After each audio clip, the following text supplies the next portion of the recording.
It is more about culture in general. I mean, I think the pay is a problem, um, because ultimately you are reducing your gene pool by offering a salary that, superficially looks okay, but in actual fact is a very poor rate of return given the amount of work that you have to put in and the amount of hassle you have to put up with. So, but I think that's part of it.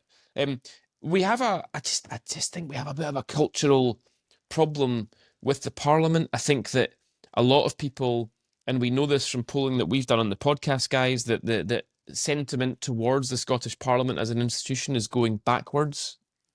It used to be that 10% of the population wanted the Parliament abolished, and now it's about 20, because there is a slightly pervasive feeling that the Parliament engages in unimportant activity and is stuffed with unimportant and unserious people. Now, I don't think that's fair, actually. I mean, I know these people, I work with these people all the time, and I think Yeah. that's probably unfair.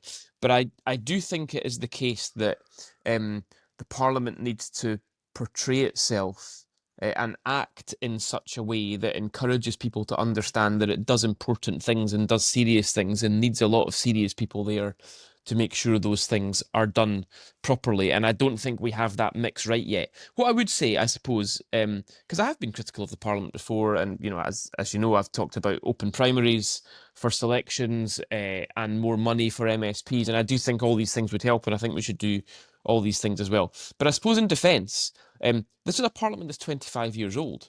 So as parliaments go, that's quite young. It's quite a young Mm. place. And it is an immature parliament. And I mean that partly pejoratively and partly not pejoratively.